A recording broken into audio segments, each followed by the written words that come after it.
training.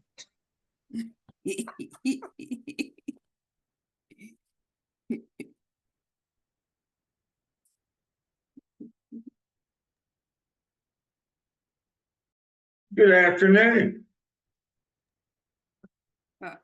Good evening. How are you? Is it evening already? Yes, it is. It is. I tell you Dr. what, Lamb, where you been? napping, loafing. You know me. I had a thing to do. You're looking quite Saint Nickish tonight. Yeah, boy. I'm spending all my spare time growing a beard. I tell you, it's hard work. No, that's about the easiest thing I do. I don't know why. It grows and grows anymore. Oh, Lordy. I'm gonna check everything. Everybody doing okay in the eastern part of the state? Yes, sir. Well, it's a full moon. Yeah. Yeah. The craziness has just started. I'm dealing with all my bunch, the wild bunch, my doctoral students. I tell you what, it's just like a circus. It's just something all the time. That first thing this morning. Oh, Lordy, she's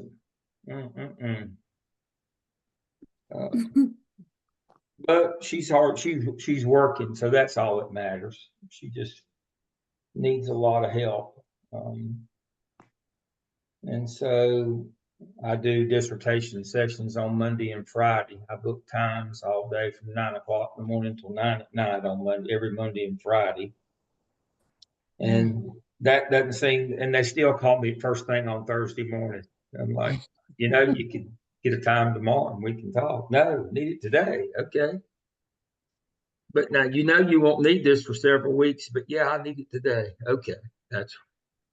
We'll get on it today. So you need to copy a transcript, what an interview transcript looks like when we do thematic analysis.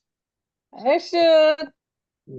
I've told y'all, I do inductive coding. That means I let the software find the themes and then what supports it. And so, it's just pretty easy. Just got to make sure the transcripts are clear. But other than that, dissertation work is just long and time consuming.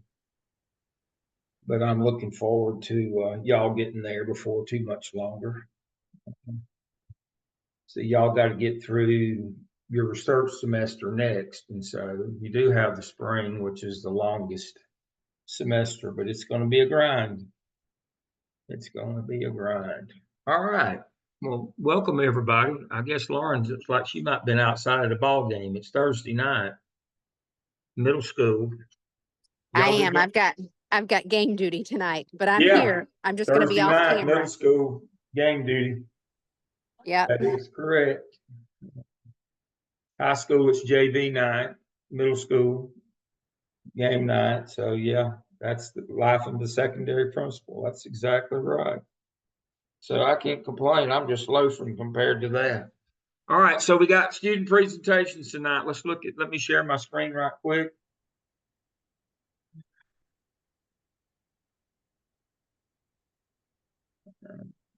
So I'm in the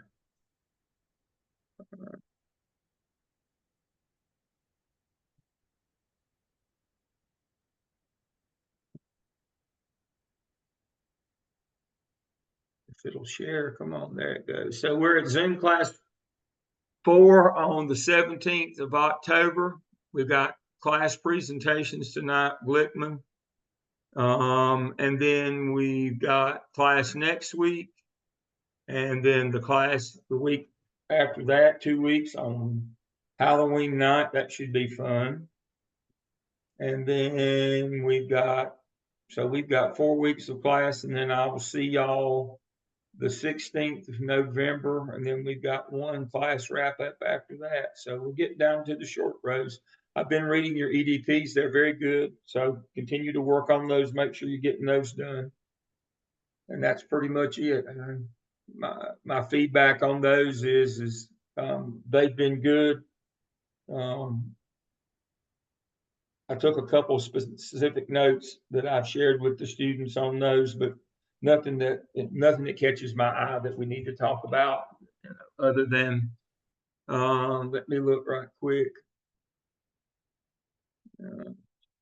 I did have my star of the week. Let me make sure that I have got that right. Sometimes I sleep and forget.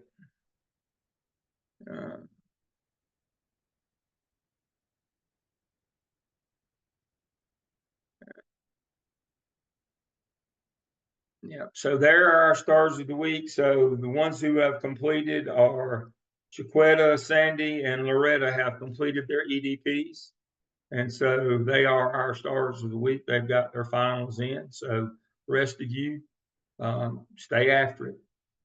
All right, so for tonight, let's see, let me go to my content page. Dr. Lamb, before you move on, once we submit it to task stream and we get our score, are we supposed to screenshot or share that with you? No, you don't have to. I Okay, keep up with it. That's fine. Thank you, though. No, we're good on that. Class 4. All right. I haven't put mine together. I have to do that. All right, so I did have it pulled up a minute ago. There, it was there. All right, so tonight it's Karis, James, and then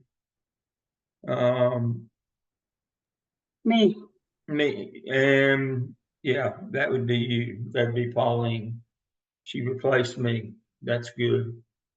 All right, so I will stop my share and we'll move on tonight. We don't have to stay too late tonight. We got 4 classes in a row here, so we'll try to be cognizant of our time. All right, so Karis, share your screen and lead us out.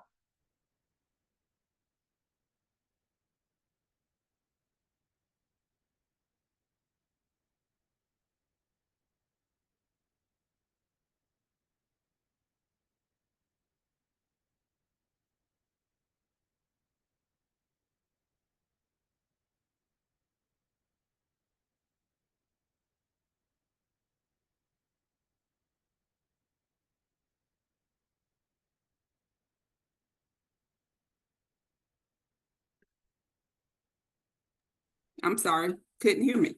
No, there you go. I have chapter 18, which is professional development, and just looking at some of the learning objectives for the chapter. It's just identify the focus of successful PD, explain how a school can integrate school-wide group or individual PD, describe 3 alternative formats for PD, and name the 3 stages of learning.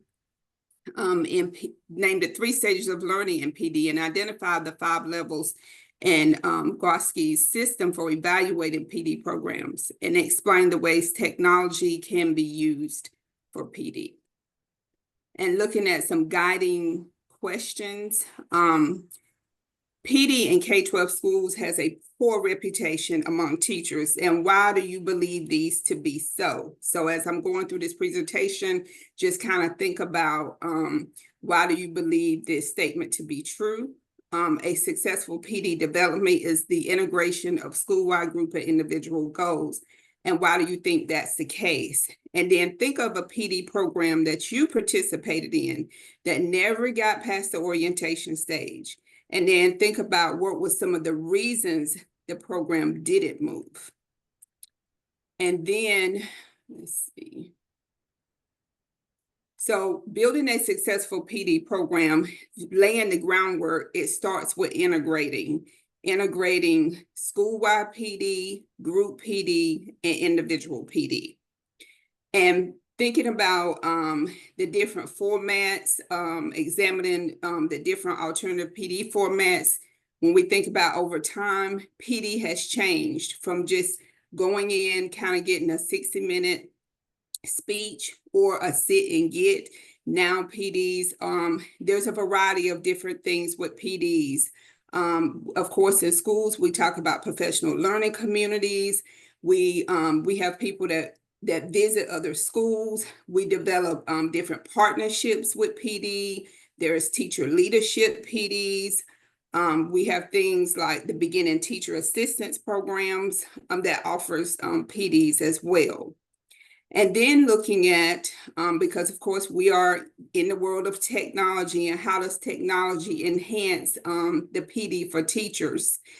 Technology adds value to teachers' learning goals, experiences, their outcomes. Teachers have the opportunity to participate in webinars. They can use the technology to assist them with best practices. They can also have podcasts. Asynchronous PD allows teachers the opportunity to even collaborate with people not necessarily in their town, not necessarily even in their state. Then there are the 3 stages of professional development. That beginning stage, which is the groundwork, which is the orientation stage. And then you move from the orientation stage to the integration stage. And then you want to fine tune everything, polish it up, and now you're in the refinement stage. And well, we'll ask the question, what is the orientation stage? The orientation stage, again, is that beginning stage that's getting started. You are pulling your staff into the introduction part of PD, looking at the differences between cooperative learning and traditional groups, and doing some activities, the groundwork. That's the orientation stage. That's your preparation stage. Then you go into integration. Teachers get assistance as they begin to apply previous learning in their classrooms. So they're going to begin to adapt the skills that they have learned. But they have to have the confidence and the competence to be able, at this stage, to be able to integrate these instructional strategies. You can get assistance from peer coaching, but at this point, you are pulling those things together when we think about integration. And then here is the last stage, which is the refinement stage. The refinement stage teachers become the experts at various cooperative learning strategies. And this is when we get into like teacher leaders. They begin to analyze previous learning to create new learning. They create entirely new teaching strategies because now they're becoming the experts in PD, and they are able to facilitate. The next looks at when we look at PD for cultural responsive teaching.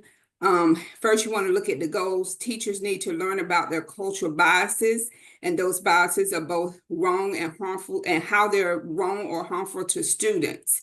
Because as you know, sometimes when we get our own kind of biases into our teaching, it affects our delivery and what we're doing. Through the cultural responsive teaching, PD can help teachers differentiate instruction to adapt to other cultures. We have people from all walks of life, in our classrooms. And so as teacher leaders, we have to make sure that we are being sensitive to the different cultures that are in our classrooms.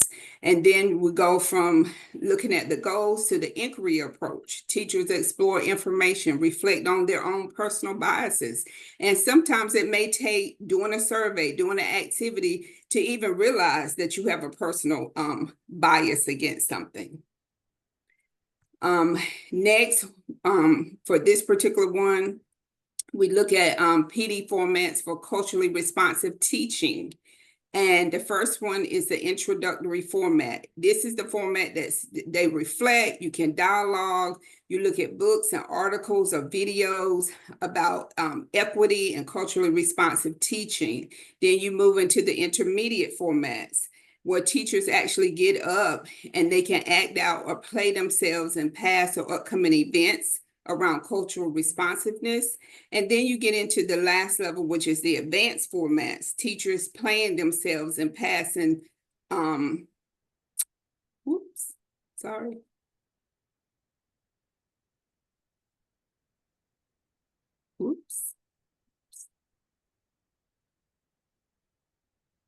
And that was an error right there. So I'm gonna go back to the advanced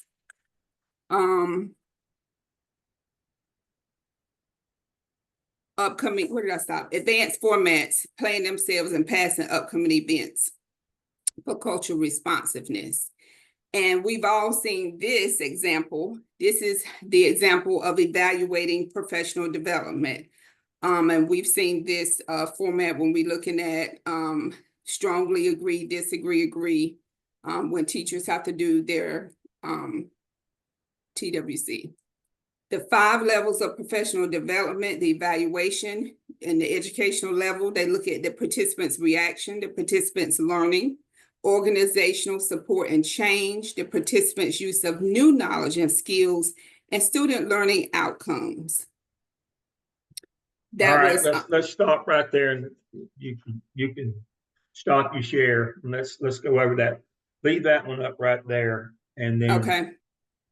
I want to share my screen and ask some questions, and I want us to talk a minute about professional development.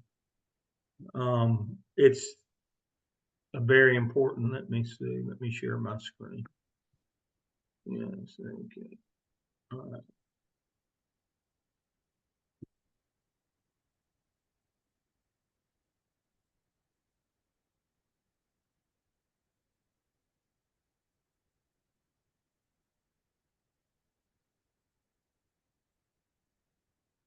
Here we go.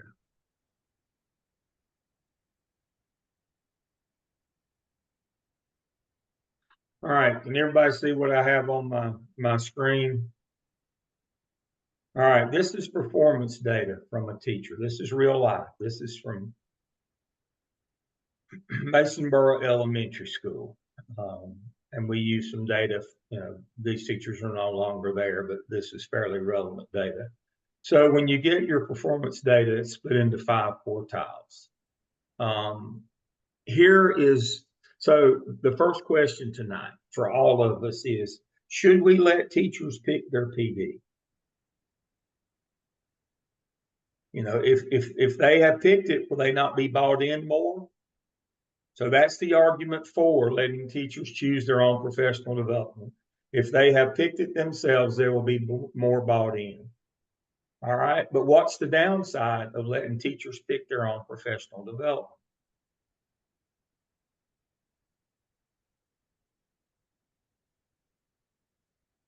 Both of these teachers are examples of why you should not do that. So explain that to me.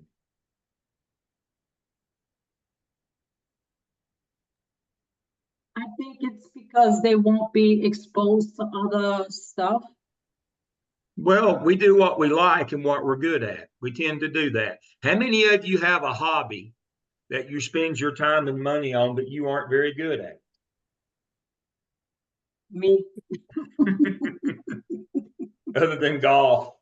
But we have a certain expectation that we'll like it, we'll enjoy it, we'll be interested in it. The problem is, let's look at teacher B first. Who does teacher B get good results with? The lower kids, right? What about the upper kids? Not so much, right? So what does that mean that she's really good at doing? If we looked at higher order thinking skills, she's really good at the rote and recall lower level stuff with the low kids, right? What about the higher order stuff like synthesis, evaluation, interpretation with the upper kids? How is she with doing that?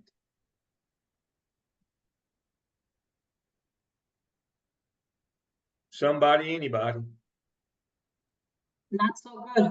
Not so good. That's a challenge. There you go.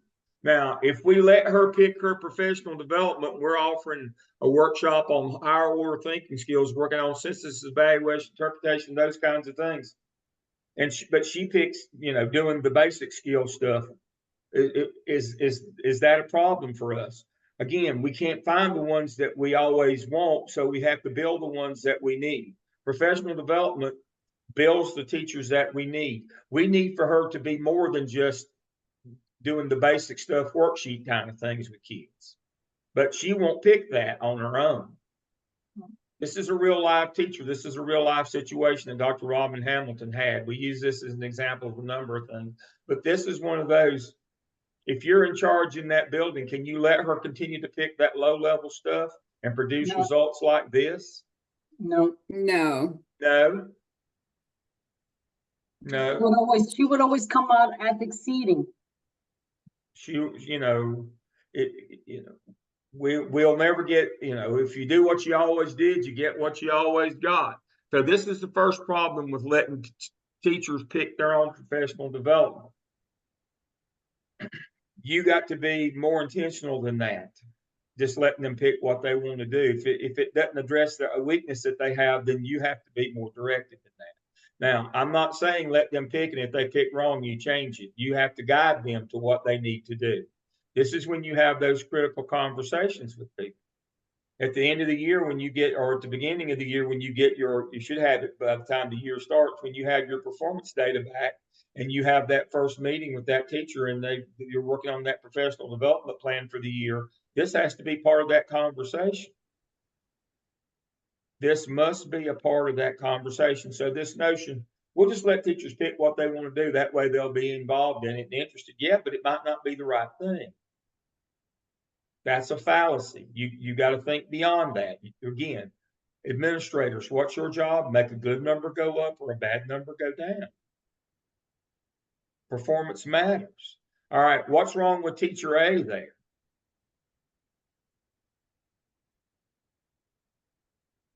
She does okay with the low kid. She does okay with the high kid, but the middle kid, she doesn't do anything.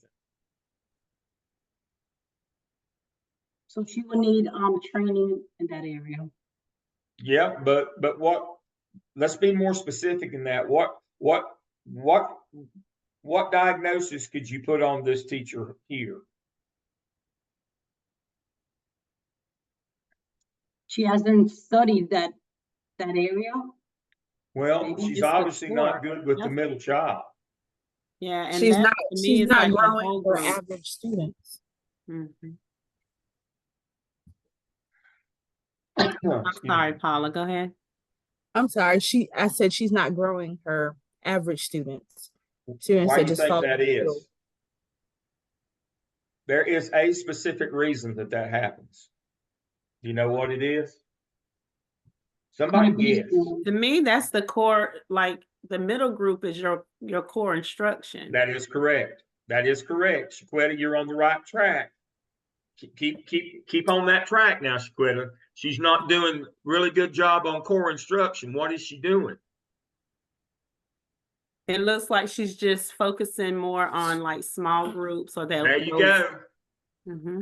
There you go. Yeah, There you go. There you go. She's not doing a very good job of she's only doing guided practice with groups. She doesn't really have an overall instructional program. She's just working with groups, the low group and the high group. She's not really teaching, is she? She's just doing a little coaching model where she's coaching these groups. She's not actually doing presentations. This is when you just kind of winging it and don't have lesson plans and you're not tied to your objectives and your competencies. I can tell you what this is. We see this a lot. We call this a donut hole.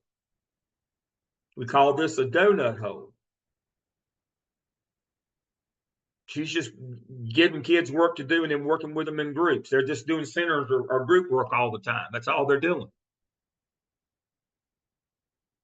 That's all they're doing. She's not really providing an instructional program. We see donut holes a lot, especially in elementary where they do centers. Just sends the kids to centers all day and don't do any independent practice, doesn't do independent practice, doesn't do teacher input, guided. She calls what she's doing with the groups guided, but it's not really guided practice. She's not going through the steps of independent independent instruction, guided practice, teacher input, guided, that I do, we do, you do kind of thing. She's just doing the we do stuff. That's all she's doing. We call that a donut hole. That's fairly common in our business. Now, she needs a lot of instruction in how to present, probably lesson planning, how to do teacher input, that phase of it, how to actually do real guided practice, and how to monitor independent practice. Why do you think we're getting a lot of donut hole teachers now? Think about it. Who are we getting? People who didn't go through traditional teacher education training. They don't know how to present a plan and present a traditional lesson. All these residency and lateral entries we're getting now, that's why we have the donut holes. That's what this teacher was. That's where we're getting the donut holes from. They don't actually know how to teach school. They're just winging it in small groups. That's why we have so many with donut holes now. And so for this group, you've got to put them through an instructional program where you teach them how to make lesson plans, how to do teacher input, how to do actual guided practice, and then how to, independent, how to take them through the steps. That's what this is. And so, but the whole point of this example is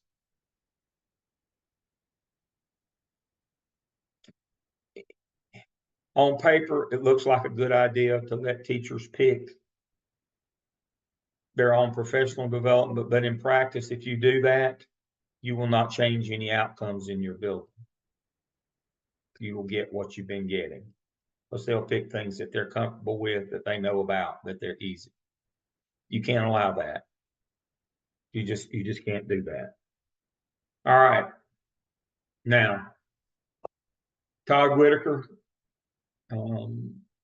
teacher empowerment as a school-wide leader. What's the first step on Todd Whitaker's rung of becoming an empowered school-wide leader? Teach other teachers in your building. That's the first step. And so a lot of times I hear, well, we don't have the money to do professional development. Do you really need money? You can harness the power in your own building, and you get a multiplier effect of, you working with teachers who aren't very good to get them better, but you're also building teacher leaders in your building. So remember, Todd Whitaker has 5 steps of the teacher empowerment. First, teach other teachers, be involved in the school improvement plan, be involved in the budget, be involved in curriculum, and be involved in hiring. But this is the first step. When you're building teacher leaders, when you're building efficacy, teacher empowerment in your building as a school-wide leader, the first step is have them teach other teachers. So that's kind of the solution to some of these problems that we point out.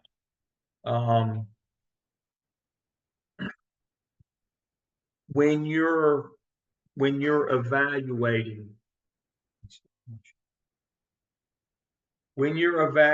a professional development system, Kars's last slide there, I loved it.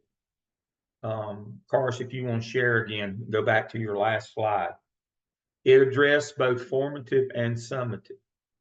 Formative is, are they doing the things that we told them to do? But the summative is it working with kids?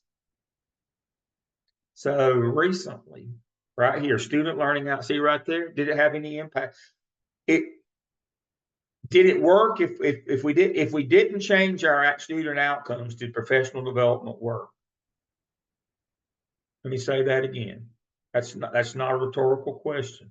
If we didn't change student outcomes, did our professional development work? The answer is no. What's our job? Make a good number go up or a bad number go down. The point of professional development is to change our outcomes.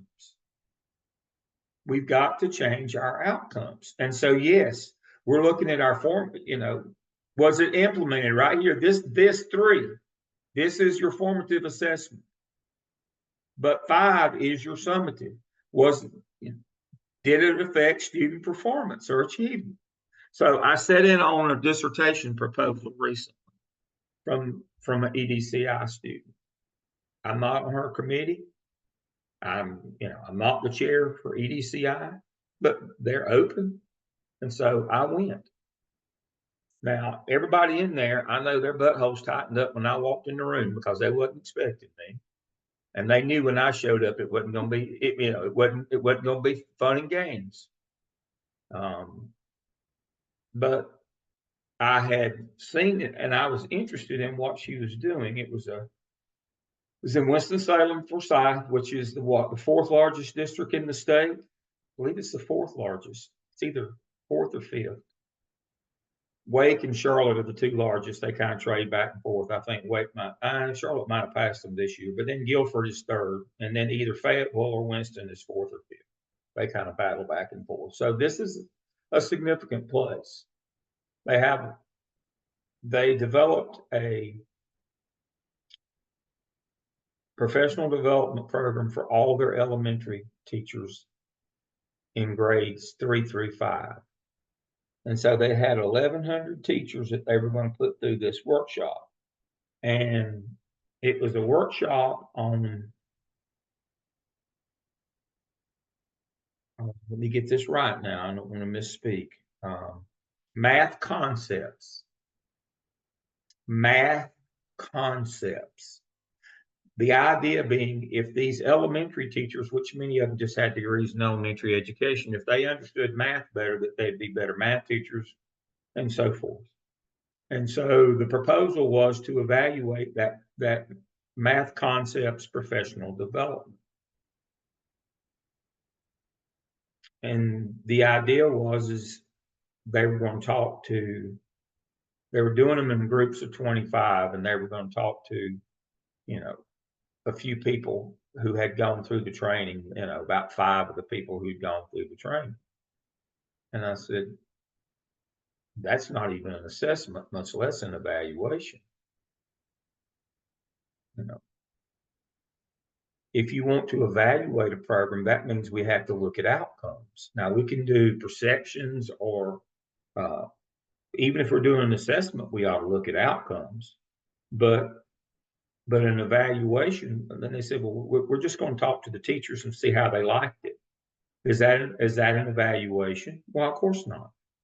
Now, we might have to do a perception study out of that, but I don't know for the purpose why. Professional development, at the end of the day, if professional development doesn't move the needle on performance, then it was of no value. Let me say that again. If it did not move the needle on student performance, it was of no value. So I don't care if we're doing perception, assessment, or evaluation. If we're doing professional development, part of looking at it has to be student outcomes, period. Now, as we always do, let's circle back to our theorists here. All right, the large group or whole group, we'll say whole group, small group, one-on-one. That's straight from Linda Darling Hammond. She's our theorist. Now, Guskey's, and now understanding Darling Hammond is a secondary theorist. That she speaks to how you ought to set up or what your professional development should look like, not the content of it. You still got to have a content theorist that says, all right, we're going to teach math concepts. We need a math theorist that says, this is the stuff we ought to be teaching. And then we look at it. Did they follow the right format? That would be Darling Hammond. When we look at Guskey looks specifically, he's a secondary theorist that looks specifically at evaluating professional development programs, much as Darling Hammond. His is a little more directed to evaluating them rather than how to set them up. But still, it doesn't tell you what we should be looking for in terms of the content. What math should we be teaching these ladies or these teachers? What is the content? And then that's your first theorist. Your first theorist is always about the content. What should we be teaching them? Your secondary theorist is always about how we should be doing it. Or, in Guskey's case, is it working? So I could see a study here, if we were doing math concepts, where we'd need 3 theorists. We could use our math theorists. We ought to be teaching math this way to these teachers. I could see Darling Hammond as our second theorist, is we ought to set it up this way, our professional development. Then Gusky would come in, we'd bring him in to say, is it working? That's how your theorists, but again, both Darling Hammond and Gusky are secondary theorists. You still need a primary theorist that says, this is the content, this is the math that we need to be teaching. So always, whenever we cover these things, start learning how to make sure you understand the theoretical frameworks or the conceptual frameworks around these things, and it will help you immensely when it comes time to writing your dissertation. This is the content of what I should be doing with these people. This is the process. That's what your theorists help you with. All right. Anybody have anything else? I think I covered everything I had on my notes for professional development tonight. Okay, I wanted to make sure that we hit those points. All right, back to you, Cars.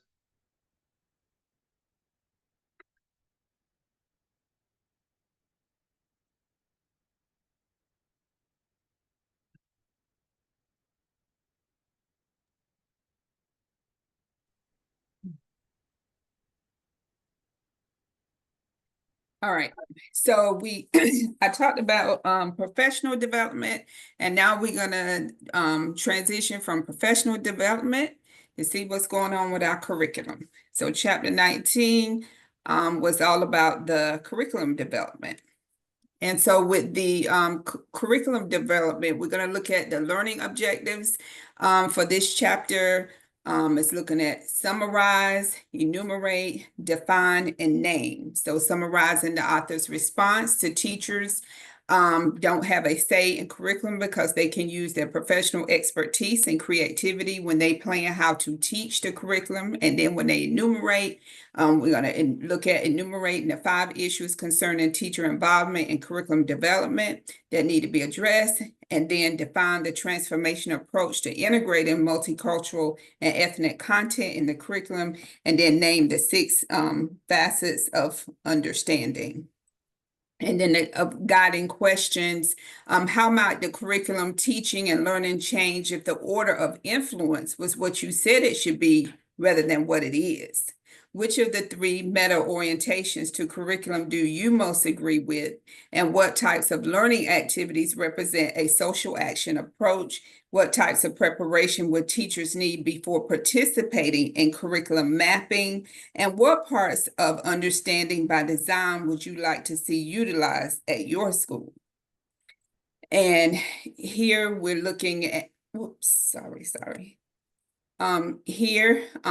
thinking about a methodology persists that teachers and school leaders are seen as incapable of knowing what their students should be taught. Now, looking at the state mandated curriculum.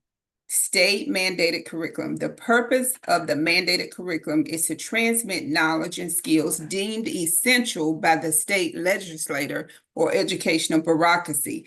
It is very difficult for teachers to function beyond minimum level of involvement in curriculum development. And we've been talking about teacher involvement. So if you look at this particular picture here, you have the teachers, which are at the bottom, they're at the local school level.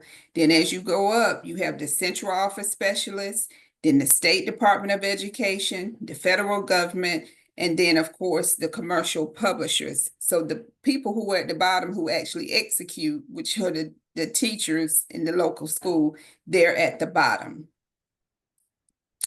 And now we're looking at the danger zone and high stakes tests and the curriculum. The high stakes test in the curriculum, which measures whether the curriculum is being taught effectively. States without a mandated curriculum, the test itself becomes the curriculum. It's hard to be accountable for what you have no control over. What gets taught, which is the curriculum, has a strong impact on how it gets taught. The dangers of a forced curriculum. When you're forcing that curriculum, you narrow down the learning, failing to introduce potentially interest topics or exposure, failing to identify individual students' varying motivations, missing chances to connect with other subjects, as well as missing chances for collateral learning. Curriculum development as a vehicle for enhancing collective thinking about instruction. What is worth teaching? How shall we teach? How shall we assess the learning? Teachers need to be involved in the curriculum development. Issues that need to be resolved. What should be the purpose of the curriculum? What should be the content of the curriculum? How should the curriculum be organized? In what format should the curriculum be written? And at what level, when we think about the curriculum, at what level of curriculum development should teachers be involved? Examples of curriculum organization. We look at the Bloom's taxonomy and behavior objective format. These are just some examples when we think about the level of thinking, remembering, understanding, the application, analyzing, evaluating, and as well as creating. And at the bottom, it gives an example of a behavior objective, and then it gives the activities, and then after that, it gives the evaluation. So this is sort of the format when we're looking at how you organize the curriculum. The curriculum format as a reflection of teacher choice. And we talked a little bit about in the professional development about teachers having choice. This picture being in a curriculum cone where at the behavior objective bottom, a teacher can barely budge. As teachers move toward the webbing area, they find room to move their hands, their feet, their elbows and knees at the results only end of the cone. So if you look at this cone at the bottom, the very bottom, the teachers have no choice. But the more you move up to the larger part, it gives the teacher's choice. You get results only, you get webbing, you get behavior objectives. So notice each time the teachers seem to be squished down at the bottom.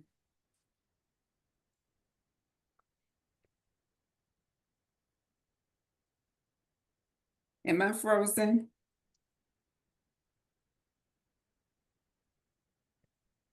No, you're fine. Every time Okay. it wants to freeze, I turn my camera off and you come back. You're good. Okay, because it's not moving. You might be frozen on your end. We've still got your camera going. Okay, There here we go. The relationship of curriculum, purpose, content, and organization, and format. So what is the purpose, the curriculum purpose? We have curriculum content, curriculum organization, the curriculum format. It goes from the purpose to transmission to transaction to actual transformation. When we get to that last part, transformation is where we get into evaluate, create, transdisciplinary, and then at the curriculum format stage, the final stage, we get into results. At what level of curriculum development should teachers be involved? Again, we keep hearing about teacher involvement. The stages, we have 3 stages at level 1. We have the implementive and maintenance stage, which at this stage, they're concerned with maintaining and following the existing curriculum. So you think about your beginning teachers that come in. You know, they're not going to make much of a rumble about anything. So the only thing that they're focused on, concerned about is maintaining and following. This is the curriculum. I'm just going to follow the curriculum. That's what it says. That's what I'm going to do. We move to level 2, meditative stage. Teachers look at the curriculum development as refining the existing curriculum. So now we're going up a little bit more. What has happened? My whole screen went out. Can y'all hear me? Yeah, we can hear you. We can see your slide. I see nothing. My entire screen is black. Now it went black. Let me see. Okay. All right, you're back. Stay with me, screen. So again, level 2, the teachers are we got the curriculum and now we want to refine this curriculum. We want to do a little bit more with it. Level 3, they get creative. Teachers are concerned with improving and changing the curriculum according to the most current knowledge about learning and societal conditions. So now we'll come level 3, and we're getting to be some experts about the curriculum. Integrating curriculum format with developers and levels of development and curriculum match with characteristics of staff. So we look at the characteristics of the staff, commitment to curriculum change, their level of thinking about the curriculum, their expertise in the curriculum procedures. Then you have the 3 stages: low commitment.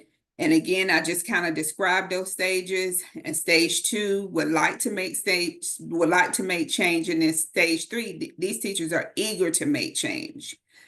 And so we have our developers, the format and the development of the curriculum. The curriculum and cultural diversity, we're looking at going into curriculum reform. Students from other cultures will find it challenging if the curriculum ignores their culture. And we talked about that briefly before, about we have to integrate and be sensitive to other cultures. A society cannot offer democracy, equal opportunity, and justice for all unless it respects others' cultures.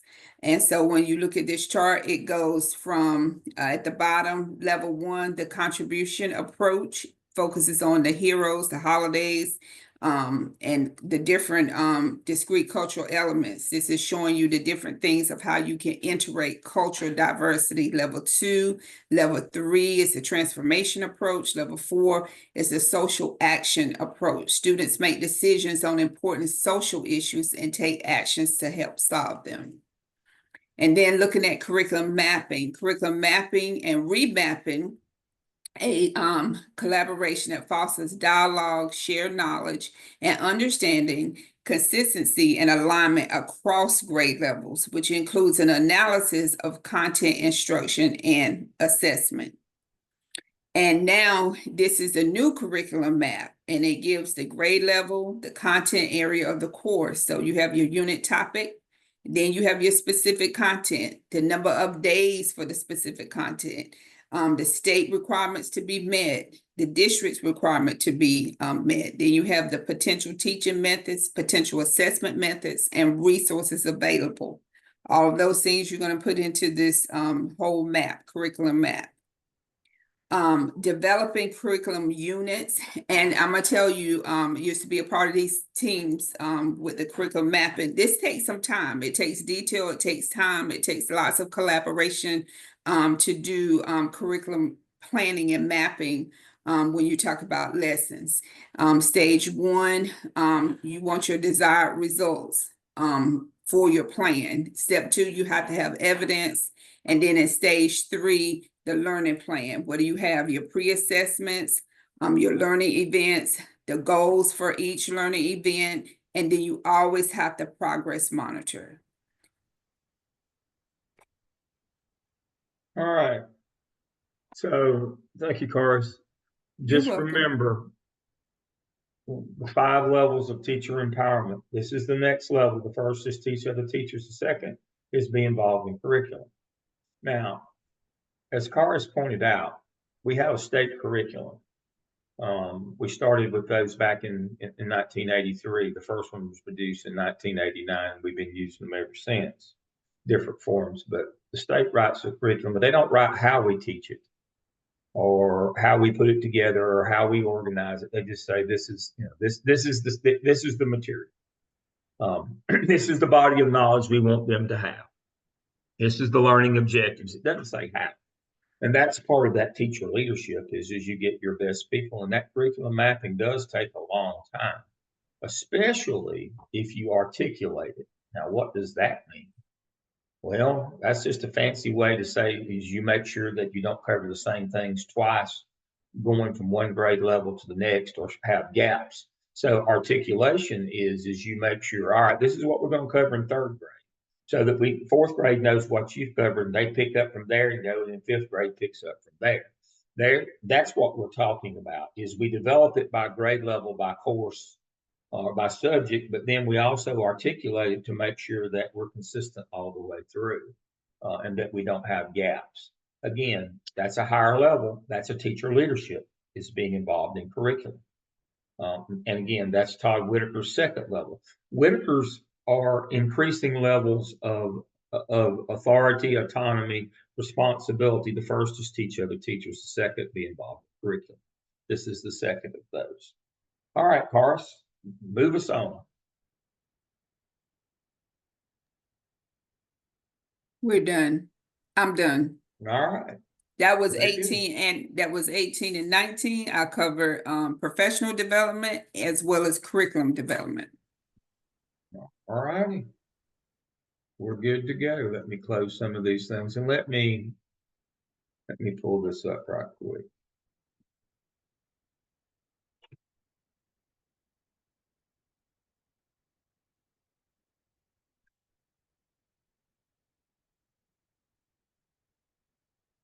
You can do it. Right here. All right. Here's the levels for Whitaker. The first level is input. That means you teach other teachers. Second, development of school improvement plan, school-wide policy, development and management of school budget, and then teachers. All right. School-wide policy is curriculum. And so that's where that either 2 or 3. Some schools do it one way and some do it the other, but that's where it fits in. But again, this is Todd Whitaker. I don't ever take credit for somebody else's work or try not to. All right. So James, we have James for chapters 20 and 21.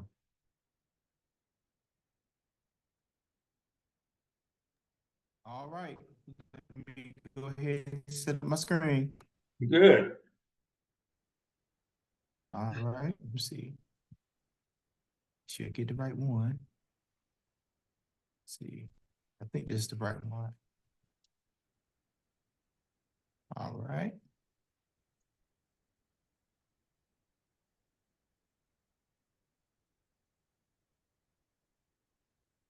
All right, everybody see my screen? We can. You can? Yes, got you. Okay. Thumbs up. All right. Let me go ahead and set myself up. Let's see. All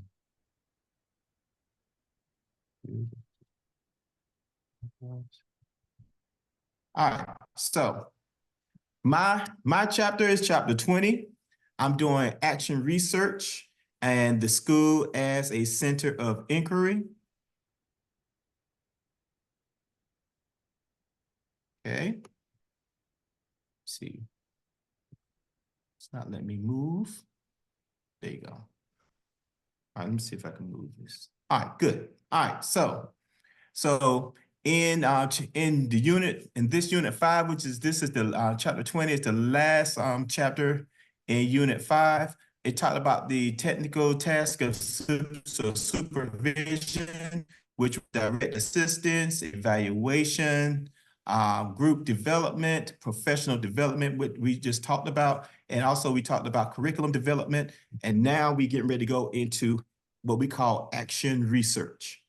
And action research in this process, the supervisor assists the teacher in planning, implementing, assessing their own instructional improvement projects. They become the architects for learning that is nurtured within their school community. It is the cooperative effort of the entire faculty that improves the instruction of the school as a whole. This collective effort elevates the teaching faculty to become teaching researchers. Though they might not possess the same passion for research as the conventional researchers, the benefits is that the students and the teachers will get out of this process.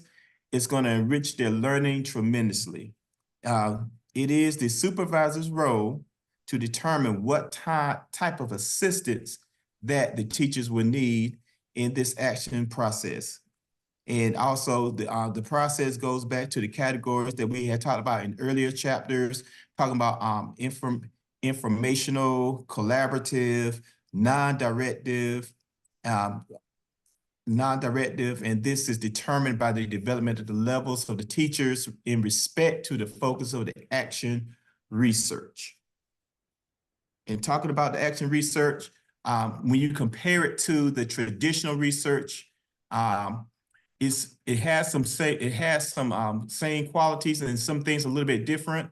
It's almost like when I was thinking about it, I was thinking about how it's sort of like how we as doctoral students getting EDDs instead of getting PhDs, as in our research is more practical, as in we do things as in based upon what we see in our schools, because we actually work in our schools.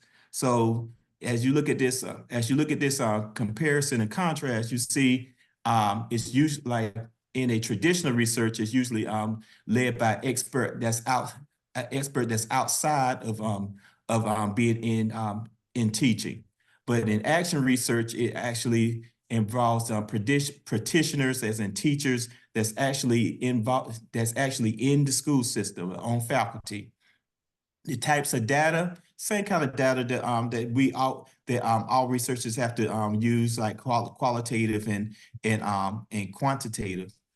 The purpose of gathering is that for the traditional researcher is to gain better understanding of the phenomenons in education, while for action research, we explore practical problems that we come across every day as educators.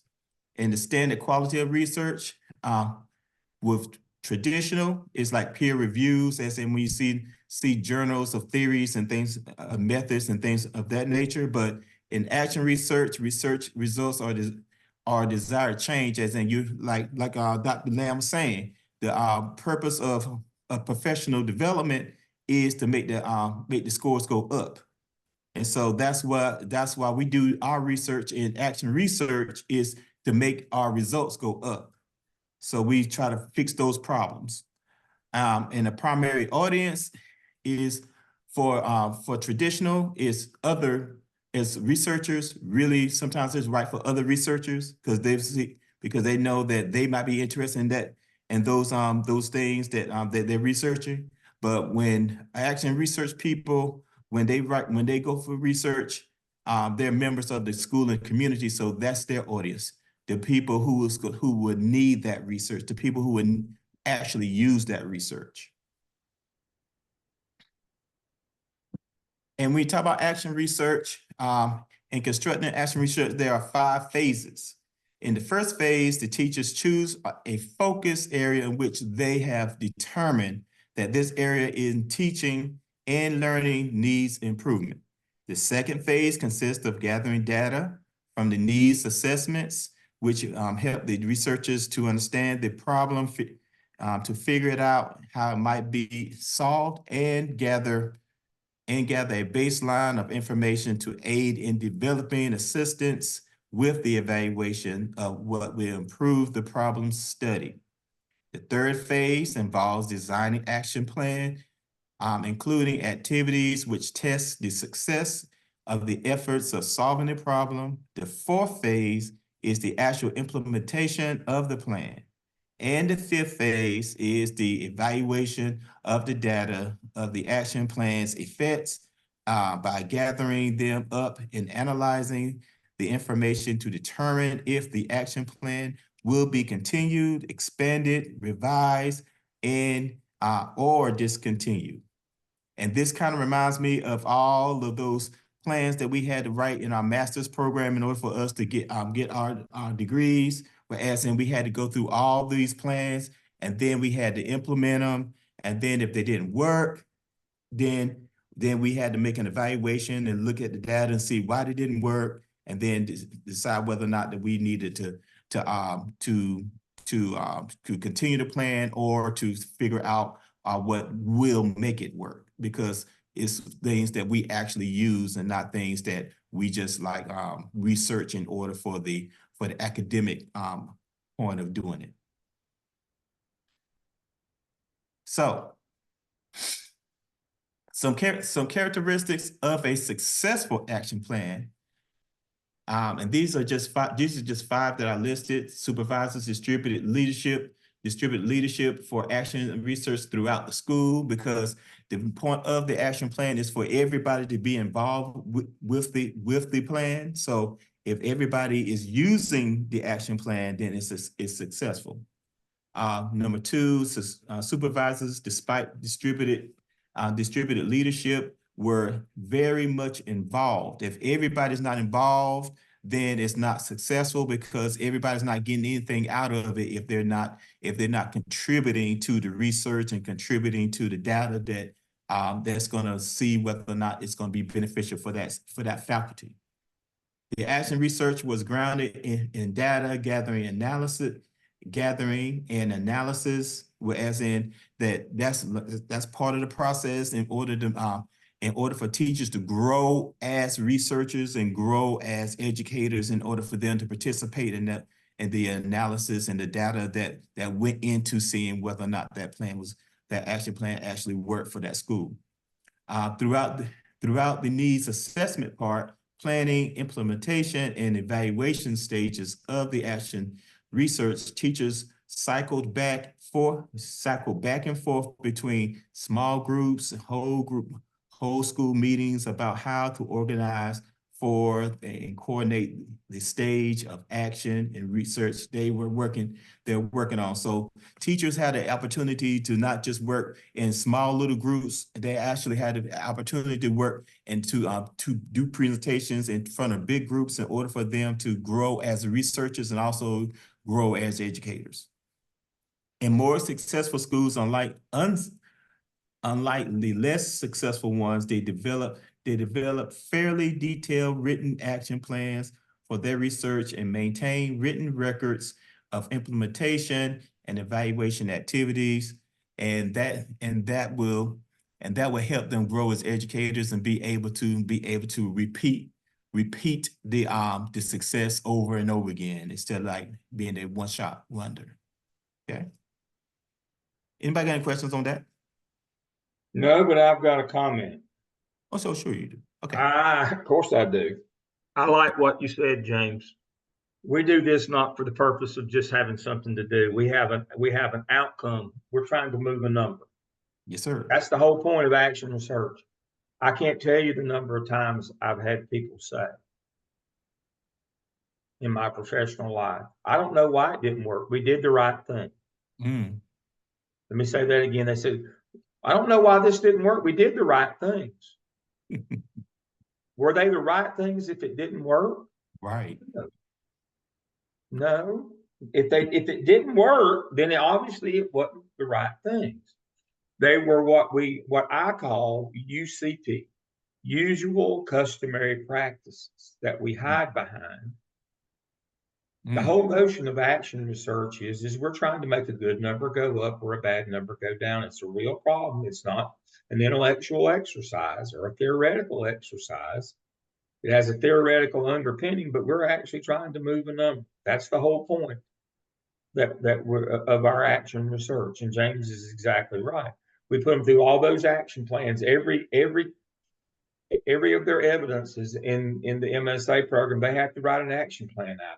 What am I going to do? Who's going to do it? Who's going to be responsible? How much money is it going to take? How many people? Who's going to be responsible? How are we going to do a formative assessment, a fidelity check? What's our summative?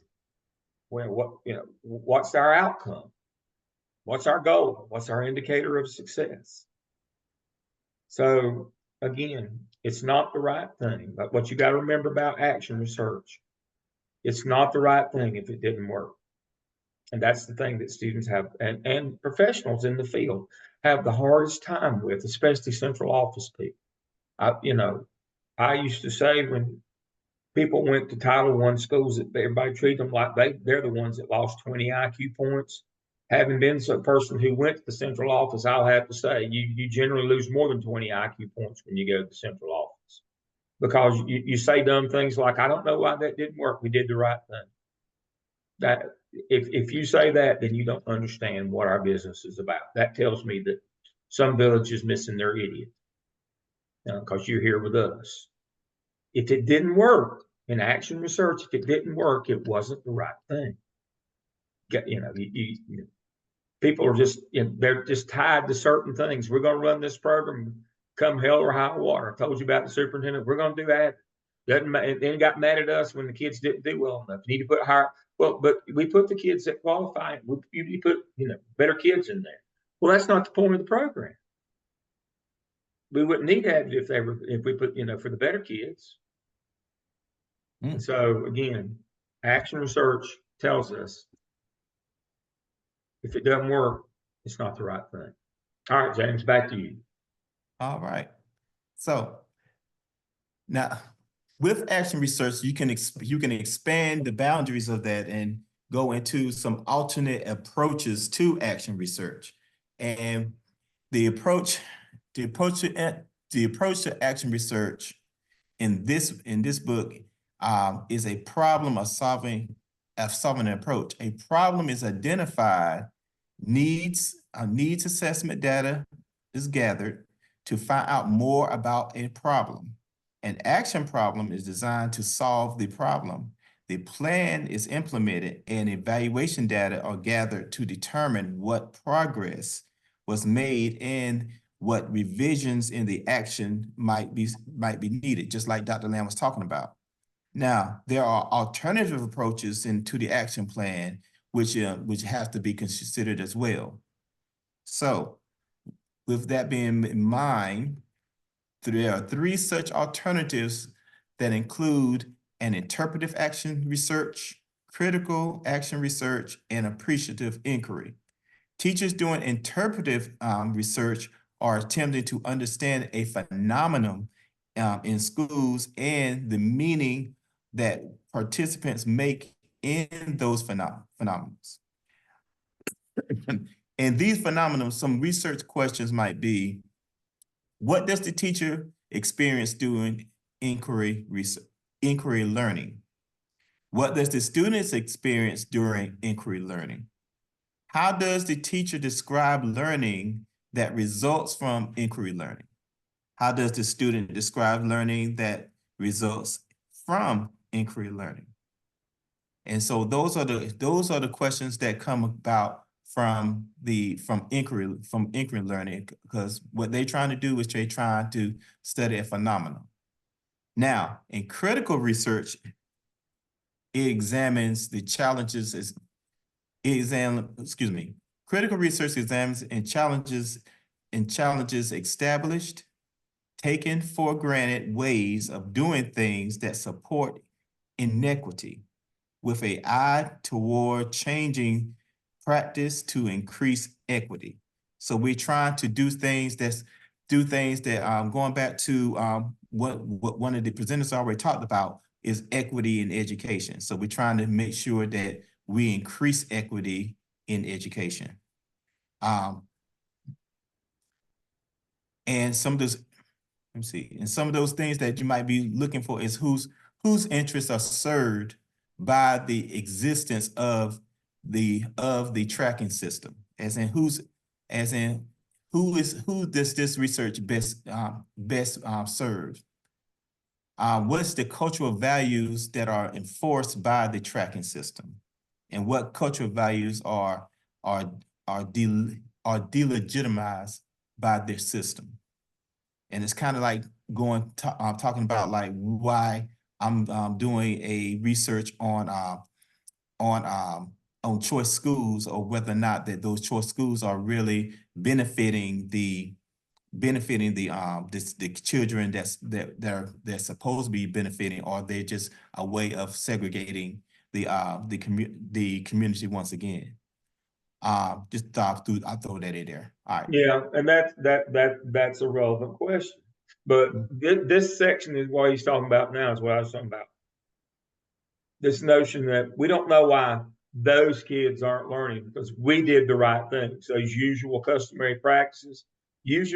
Usual customary practices are rooted in the lack of diversity. They're the things we always did. We did it, and they were aimed at one target population.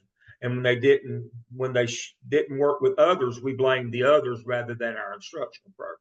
We didn't take a critical look at our practices. That's exactly what I was talking about. Usual customary practices. It doesn't work with that group. Well, that's the problem. That's the fault of that group. We weren't doing culturally relevant instruction. That's where those usual customary practices, that's what we refer to them as. Things that are not culturally relevant. They're stuff from back in the past or when I was in school or what, my belief system. They don't fit that group. They're not culturally relevant to that group. And so when that group doesn't learn, we blame the victim rather than saying we didn't do the right thing. And we have to get to the point where we take some of the politics, the partisan politics out of it and simply say, if kids didn't learn, then it didn't work. But we're still hung up on the politics of it, where we label groups and we blame groups for our lack of understanding or culturally relevant instruction or programs. And so it makes us focus on the outcomes rather than just the inputs. All right, back to you, James. Okay. Now moving on to the appreciative inquiry, they believe that a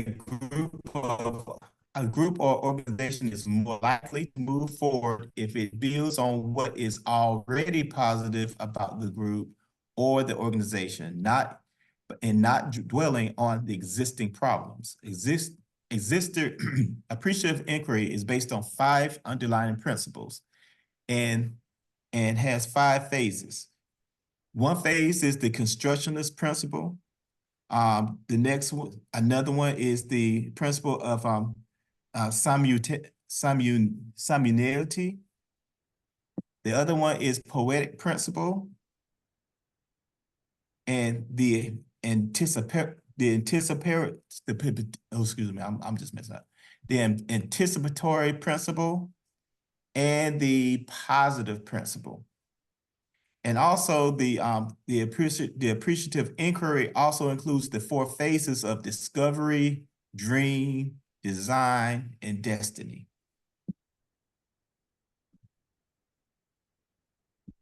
Now, the model that's shared,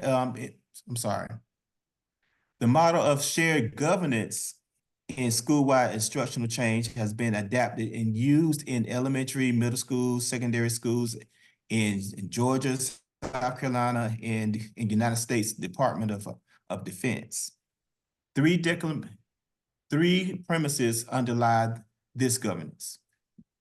Number 1, as you see on the slide, every professional in the school who has a desire can be involved in making decisions about school-wide instructional improvements.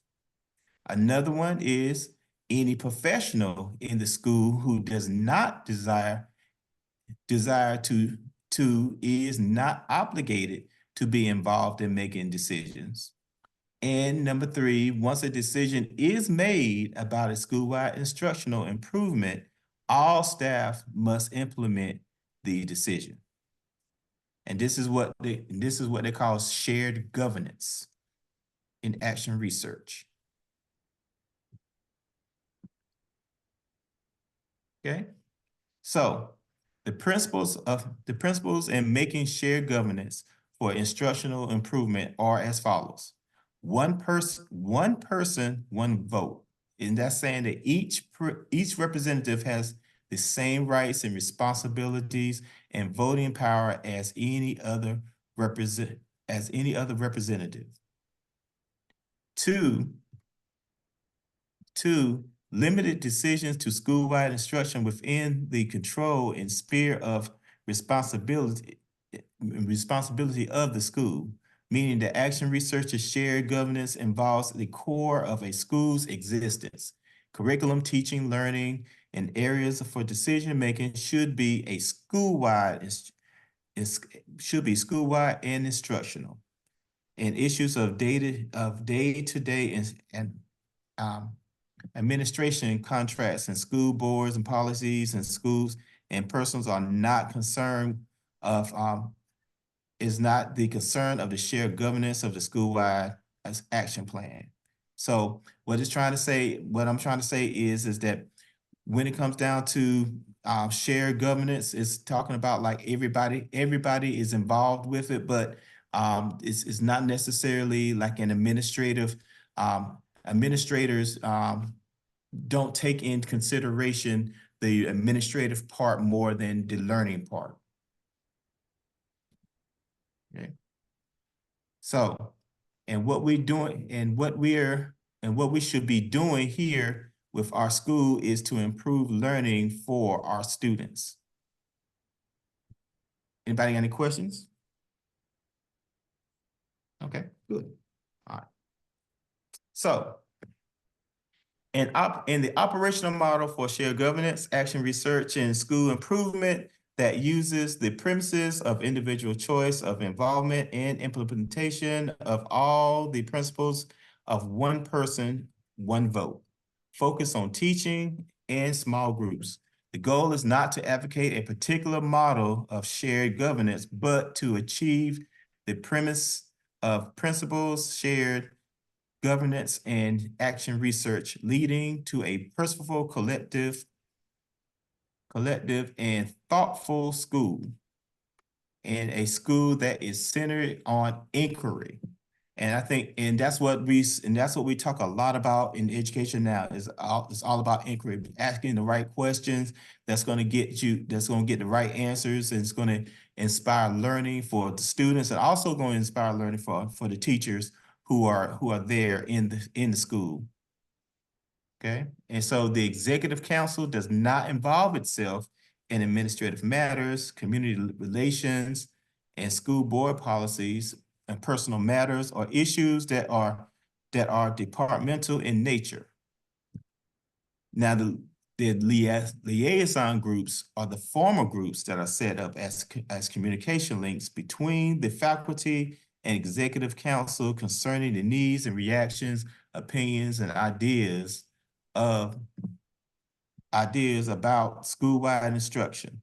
Liaison groups are an important unit considering the faculty's ideas and opinions, assessing the instructional goals, responding to purpose and recommendations. And the task force are the last type of groups and these are the task groups of volunteers are formed after the executive council has solidified feedback from the liaison group after perceived school-wide instructional needs and reviewed any existing data on school-wide instruction. So what's going on is that we have certain groups that are put together in order for everybody to be heard, so everybody can have a role in the decision-making part of what the students learn and what the teachers are trying to teach in a faculty. Anybody have any questions? Nope. Okay, cool. All right, so moving on along. All right. So the next chapter is chapter 21, Facilitating Change, which is the beginning of unit 6.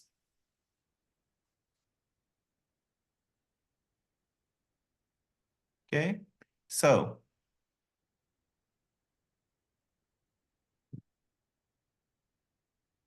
I didn't know I did all of these little sub slides, but okay. All right, so it is important to understand that the current school culture for us is to be able to supervise the professionals that hope to continue the institution of public school education in America, but any efforts at school change fail to improve schools or student learning, and some change efforts make things worse. And I know that some of you understand that because there's been a lot of change in education some changes in education have done some improvements in order for it to be more equity in education, but then some things in education have been done not seemingly for the learning and education, but sometimes it's just for something new and something that someone can sell to a school system in order to see whether it works. And sometimes it doesn't work, and then sometimes it sets us back a little bit. All right, so in the next 3 sections of this chapter, we introduce new ways of thinking about change with discussion about the chaos theory and systems of thinking, as well as a number of innovative change theories from within the field of education. We also discuss the impact of crisis have on school teachers and the supervisor's role in assisting teachers to cope with crisis and adapt to change. And I think that for an administrator is something very important for us to understand, as in how we adapt with different things that happen, because sometimes, you know, things are going really good because we're in a very good situation, but then little things might change, just like going back to COVID. You know, we were used to teaching and used to learning one way, but then COVID taught us that everything can change in a heartbeat, and you have to adapt. And then the way that we adapt sometimes can either ruin us or make us better. So we'll talk about crisis a little bit. The chaos theory. The focus of this theory is, number one, the exploration of the hidden order that exists within a chaotic system, the study of how self-organization emerges from chaos. Chaos theory involves a number of related concepts, not all which are relevant to change in schools and classrooms. Nonlinearity is similar to the concept of bowling. And I thought this is good, as in, like, because in bowling, you have to roll that ball in a certain way at a certain time with a certain speed with all of these variables that go into rolling that ball down that alley. And sometimes you'll roll a perfect game, and then sometimes you just have a bad day just because that you just can't do the same thing over and over again. And that's what we learn about education. Sometimes we have the luck of the dice, and as in, like, we rolling and it keeps on hitting every time. But then sometimes we get snake eyes, and then we don't know what to do. The concept of complexity deals with interactions that a complex system like a school shapes itself and they continuously evolve. The forms that this chaotic system take also make their precise measurement difficult, if not impossible. This also means that schools' improvement needs and the level of success of improvement effects cannot be precisely measured solely by external research. And that's basically saying to us that just we are never, everything, even when we do the best plans, everything would not always go according to plan.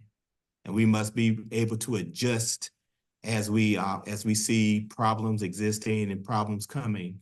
But even when we got it all planned together and everything looks good and everything looks like it's gonna go perfect, things happen, and we must be ready to adjust. Now, there is a part of a chaos theory that they talk about the butterfly effect, and everybody knows about the butterfly effect, as in the wind from the wings of the butterfly can affect tides around the world. And so this is the same kind of method when it comes down to education. It is impossible to predict long-term effects of school improvement efforts. That means that since you can't really determine how long a certain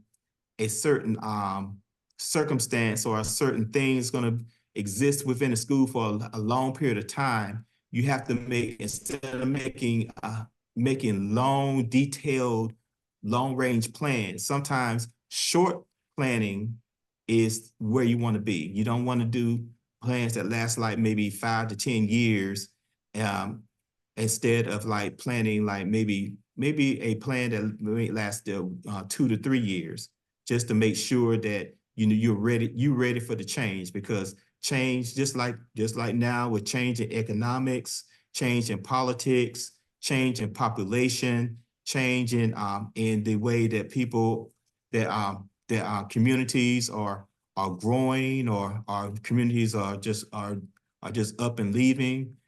You have to make sure that you don't plan to the point where, as in that's all you counting on. So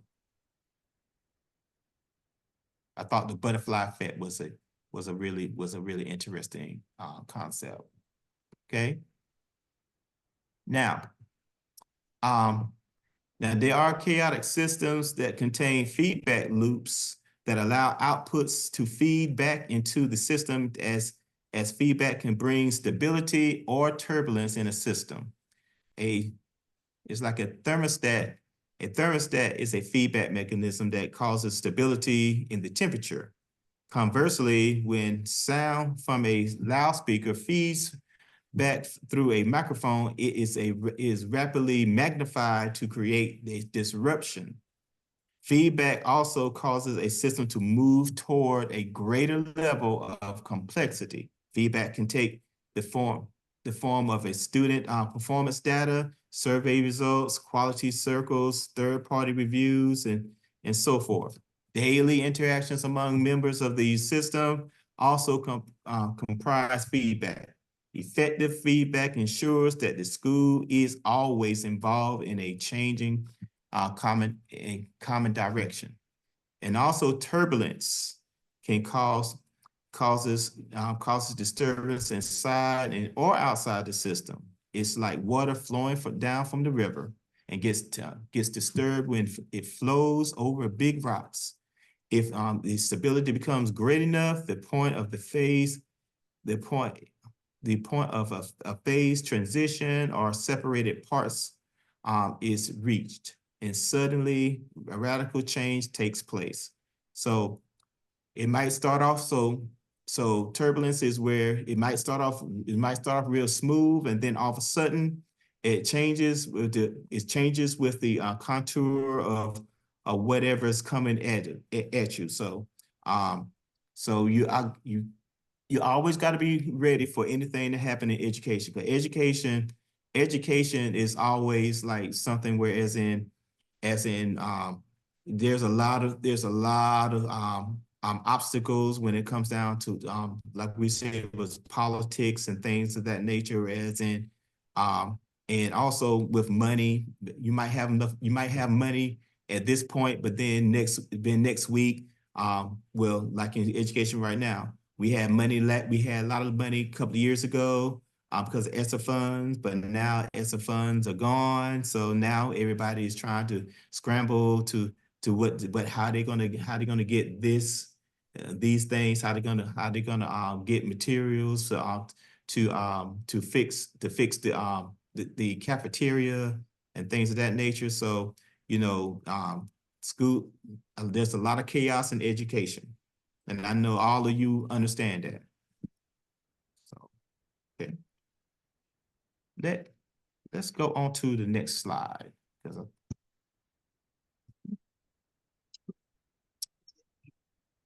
All right. So, before we move to systems thinking, a wrap up on chaos theory. Chaos is nonlinear. That means we don't put a program in where we do step A, step B, step C, step D. It's not linear. Chaos theory for doing professional development, for example, would be a group of random small changes, seemingly unrelated, that sometimes have a big impact on outcomes. But the overarching of chaos theory, if you're doing chaos theory, is you have to assess whether it's working or not. Again, is it working? Chaos theory basically a lot of times is we're making change for the sake of change, and we're not assessing whether it's a move is causing an outcome or not. Again, chaos theory is nonlinear. We don't go from step A to B to C to D. We just do random things, and assuming that these small group of random things will have a big impact, they have the potential to do that, but only if we assess them and know if they're working or not. Again, we have to go to the assessment piece. Is it changing student outcomes? If it's not, then they're not working. But it's frenetic. It's a lot of activity, but the activity is not what's important. It's the outcome. Again, we have to focus on the outcome. Systems thinking is almost the exact opposite of chaos. So let's move on to systems thinking.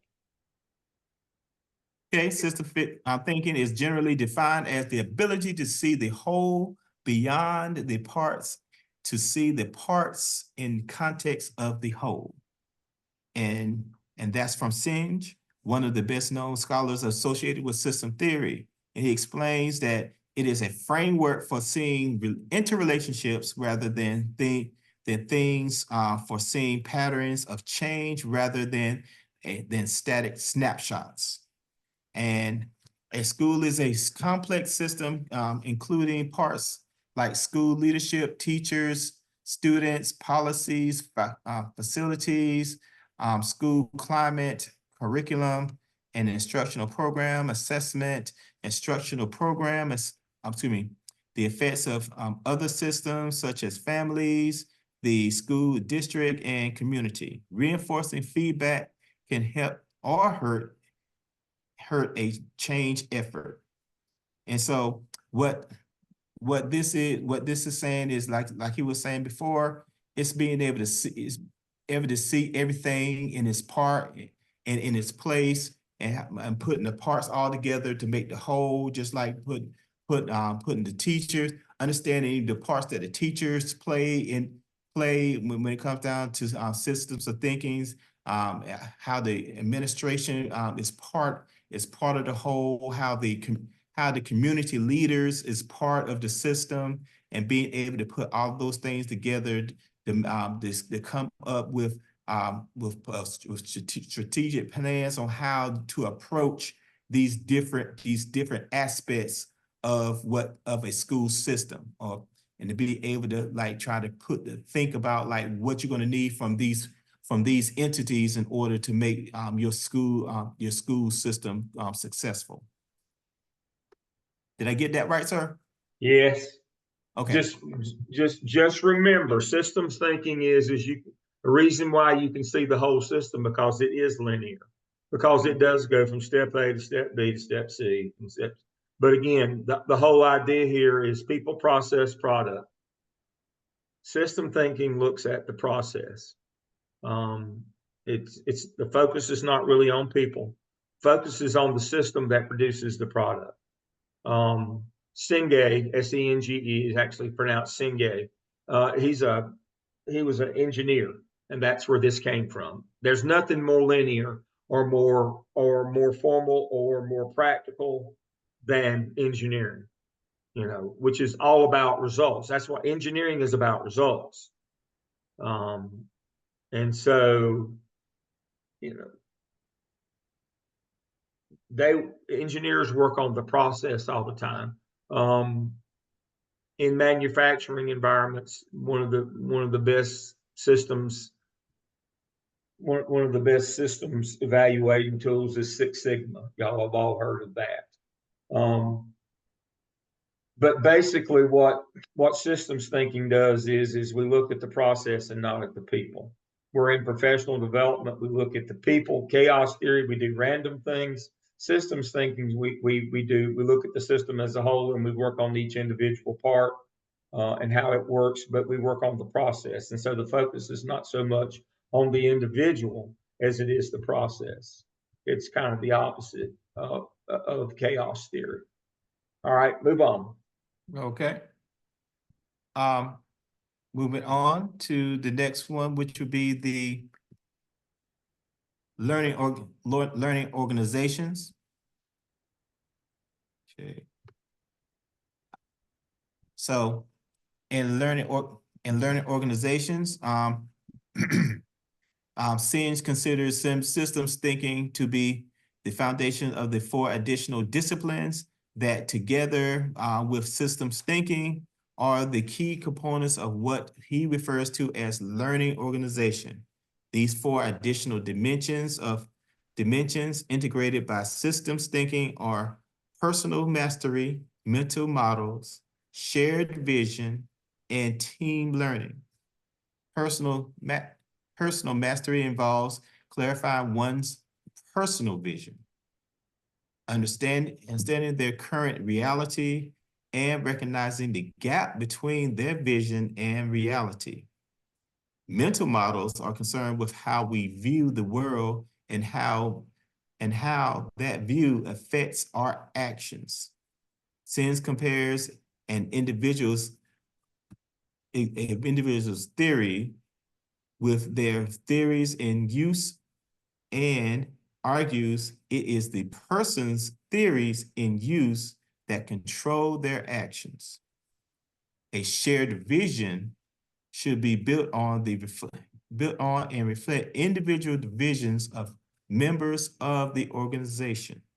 Individuals may comply with a vision handed down by the leader, but they will be truly committed and enthusiastic about a vision they have helped to build. Team learning has having 3 dimensions: thoughtful consideration of complex issues, coordinated action, and team members contributing to learning of other teams in the organization. Team learning includes dialogue, discussion, and productive conflict. So learning organizations, it comes down to personal mastery, mental models, shared vision, team learning. It's all about being able to work together as a community of learners and educators. Anybody having questions about that? Nope. Okay, cool. All righty.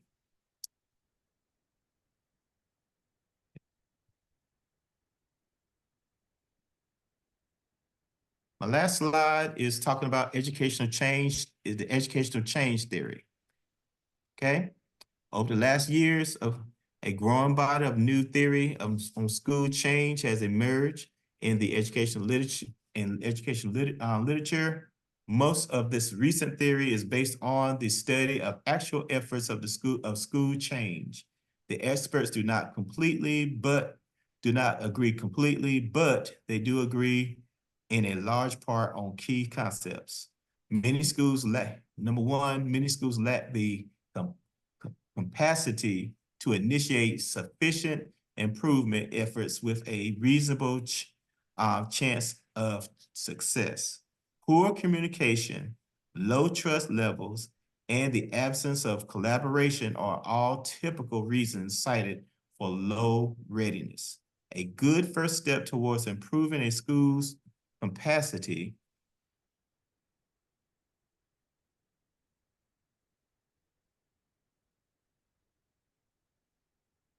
I'm sorry, I lost myself. Okay. All right. So the typical. A good first step towards improving schools' capacity for change is for its members of the school community to study and critique their own school culture. Another part of critical process is trust building. Teachers must trust supervisors when they are allowed to share in a decision-making process about making change. When their opinions are respected And when commitments are made to them and are consistently kept, and I think that's a big part right there, and consistently kept, and they are supported during the change process, is more effective. Another way is to develop the capacity is to create opportunities for regular dialogue across the school community. And another way to develop capacity is for the school community to develop a broad set of principles that direct the change process.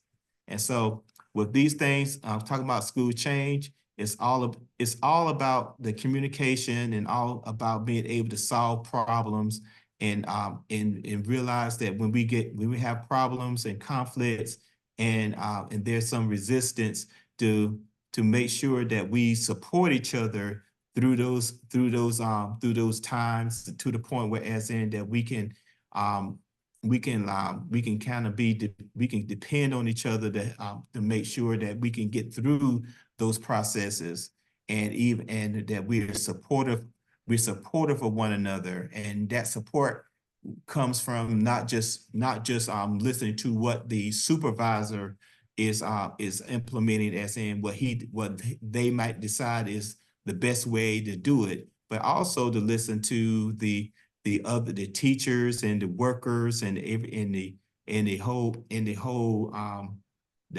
community of people in education, to be able to help solve problems based upon their trusting of who's in leadership. Because I think that a lot of reason why school systems fail is because they lose their faith in the leadership, because the leadership doesn't really take the people who he's in charge of seriously enough, to the point where as in they care about, like, okay, this person's not getting paid, so this person's not going to be enthusiastic about his job as much as this other person who's getting all these benefits and these bonuses and things like that. Or just the person, or just people just being able to have those little leadership roles when it comes down to working in the school system. So all of those things, and talking about norms and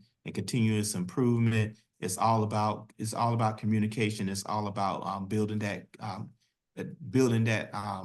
adhesiveness to one another in that culture, so we can all work together towards making sure that all of our students are learning what they're supposed to learn. Did I get any of that right? Yes, and so the kind of bottom line is, if you want to be able to change, your building has to have the capacity. So you got to do your professional development. You've also, one of the overarching themes that I've tried to make sure that we hit on tonight is Todd Whitaker. If you want to change and get better in schools, you have to have teacher leaders. You have to have people who will soon take the commitment to be that commitment, then that leadership. That's what we're talking about. Not school leadership. We're talking about teacher leadership here. That then can do that planning like we've talked about tonight. And then we talk about the problems, the conflicts, the resistance. They need support, coherence, and then our norms that we're always trying to get better. That's what PLCs are about. So the notion of education change theory is you got to build the capacity first within your faculty. You got to build the ones you need if you don't have the ones you want.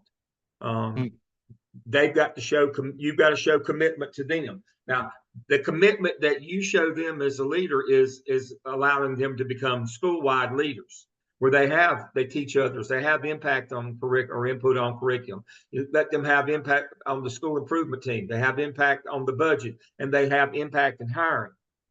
So you have to make the commitment to turn loose that to them, but they have to accept that role and make the commitment to be those school leaders. That's what that's talking about. That leadership piece swings both ways. You as a school leader must assuage yourself, and you must give that to them. You must sublimate yourself and let them step forward and lead at the instructional level. That's the whole notion here of education change theory. We've hit on all these pieces, and that's the notion. You got to build the ones you need.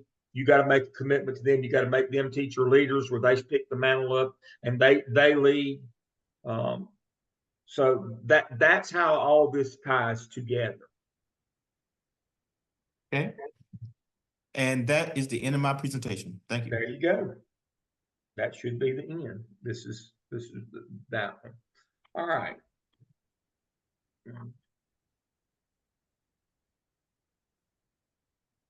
I need to stop sharing, right? Yeah. Okay. All right, Pauline, we're ready for you. We're doing chapters 22 and chapters 23. I'll stop my share and let you share yours.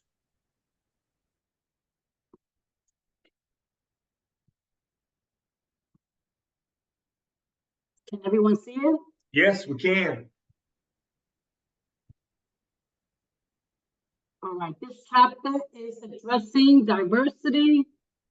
Chapter 22 discusses achievement gaps among diverse groups and cultural classes, how responsive schools and teaching can increase inequality in diverse socioeconomic and social and ethnic groups. Low economic, the negative effect of students not graduating from high school in the United States is very high, and less than 60% of students starting high school in high poverty districts are likely to graduate, compared to over 75% of students in lower poverty districts. Between 70% and 80% of whites who start high school graduate in 4 years, compared to between 50 and 60% of African Americans and Latinos. High school dropouts not only have less earnings than graduates, but they're more likely to live in poverty and become involved in criminal behavior. All right, gender. It's having equal access to opportunities and resources regardless of gender. It's a human right that plays a vital role in realizing human rights for all, ensuring that every individual's rights are respected and upheld. So create gender equality in schools, avoid segregating boys and girls into separate lines, separate sports, and mixed seating students. Ensure that educational materials can be used to show gender equality. Boys and girls can work on projects together, explore gender concepts and roles from different communities. Teachers can promote gender by facilitating dialogue among boys and girls. And how students can work with teachers to develop classroom inequity. All right. Heteronormative, am I saying it right? Yes. Normatively, okay. It's a sexual orientation is straight, heterosexual. It assumes that normal relationships exist between a man and a woman.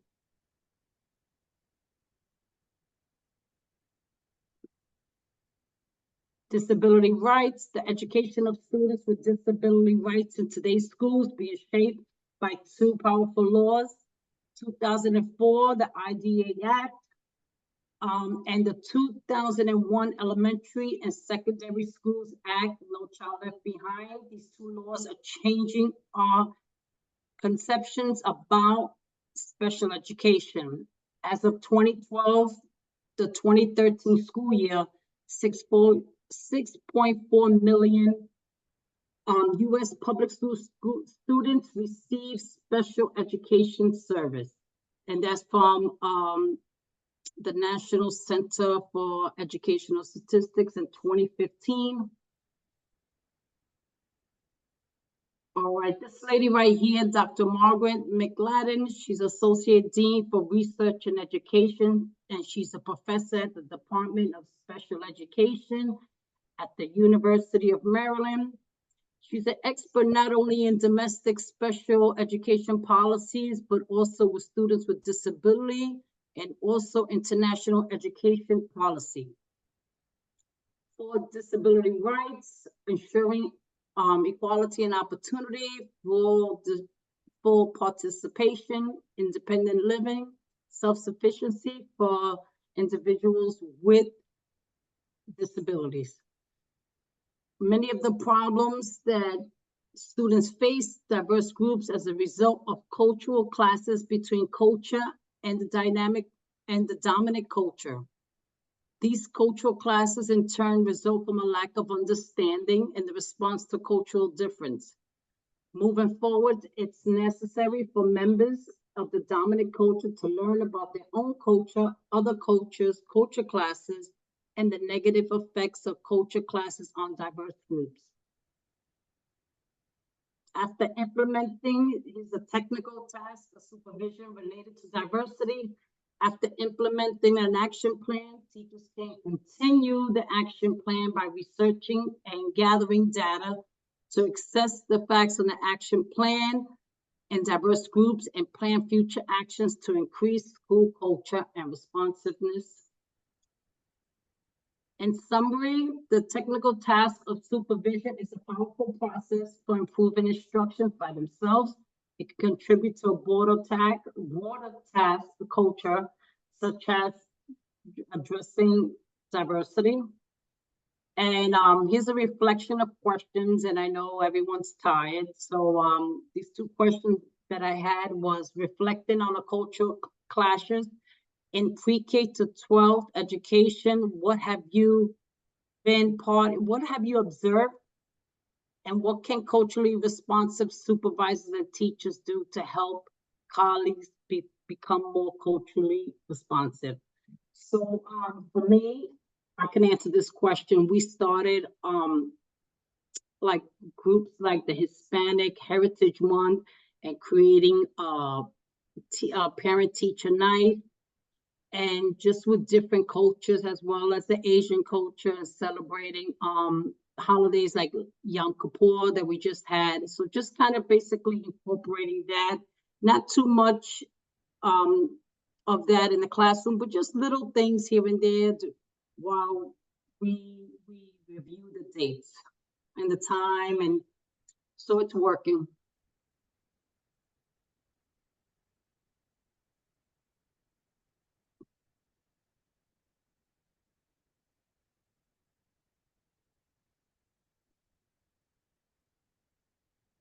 All right, chapter 23. This chapter would identify the connections between the 3 types of engagement described. We're looking at the school-based, school-linked, community service, community development, and the community as a learning environment. Neil Nodding, she's a feminist educator and philosopher best known for her theory on the ethics of care. She died on August 25th at her home in Florida, and she was 93 years old. Her theory in care of education has 3 critical components for education.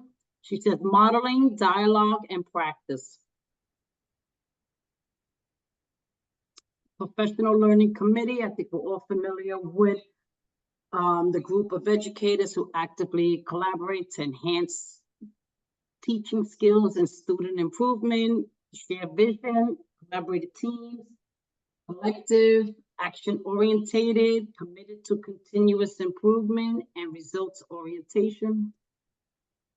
Glitman, Gordon, and was Gordon. Basically, the overall statement is that when schools are a community, classrooms become a learning community. The meaning is that the term where students actively engage in critical thinking, collaborative discussions, and knowledge construction alongside their peers and teachers, fostering a shared space for deep learning and meaningful interactions. Engagement with a larger community, the collaborative, engage in purpose critical and reflection on personal meanings and confirm a mutual understanding. So what are the 3 models connected to students in the community and the larger society? Service learning, place-based learning, and democratic learning. The attributes of a school community: relationship, democracy, moral principles, and professional learning. The 5 attributes that work together, closely related, and work together to create a positive environment. Although each attribute is different from another, they overlap and interact among the 5. Here's a reflection, some questions. Do you consider pre-K to 12 more of an organization or community?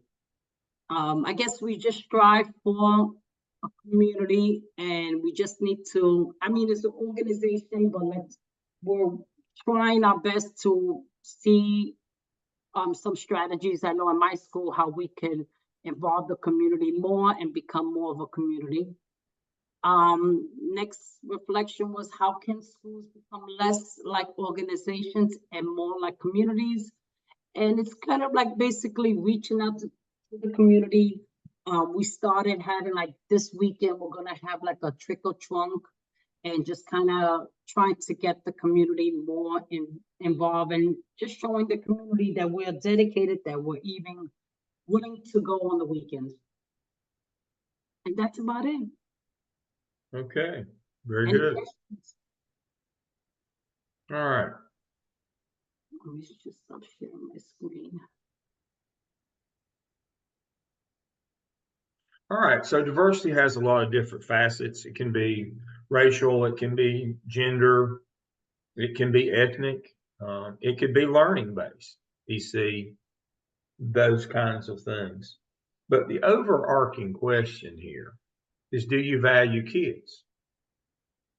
Remember, our job, we used to call it, you gotta love kids, but I think nowadays, I think a more appropriate term is we have to have people in the business who value children. And if you value them, it won't matter which of these groups that they belong to, that you will try to find a way to accommodate all the different groups.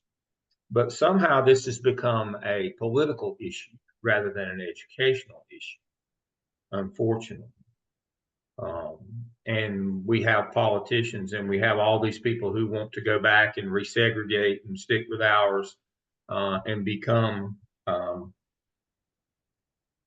less than a polite and civilized society. I mean, we have all these false notions of crime rate now.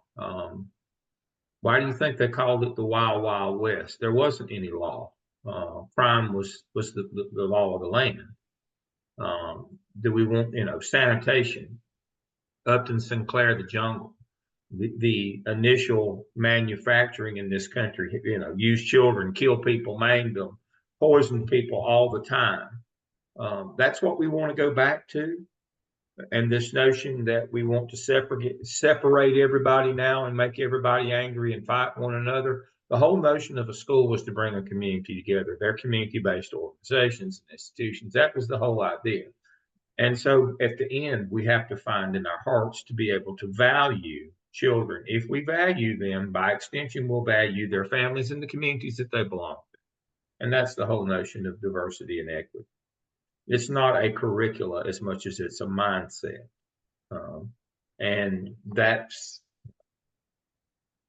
But we can't generate fear and votes if we try to get along with everybody. We can't do the fear, and we can't continue. I saw one of those fake newspaper came here to the house while I was gone this week, and I threw it away.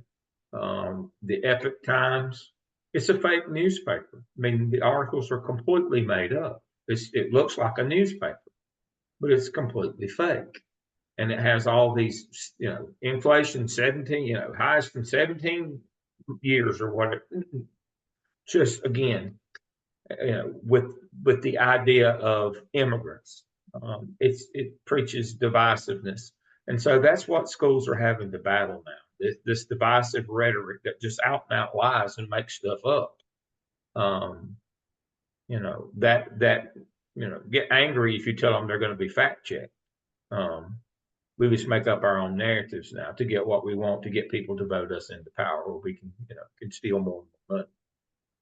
That's what we're battling. But again, we need people in our buildings that value diversity, that don't care, but just care about kids. And if we do that, we understand that our job is to connect with them and do better and better. But it grows harder every day. And the whole notion of driving a wedge in public education is to break it up into the dollars that go with it. It's a money grab. It's just simply that. It's not ideology. It's just money. We want that. We want that money, and that's why we have to be above the fray and be better about it. All right, excellent job tonight. I think probably of the things we talked about tonight, we know Linda Darling-Hammond, we know Gusky, we know professional development, we know Knowles. I mean, this is all part of adult learning theory, that you got to build the ones you need.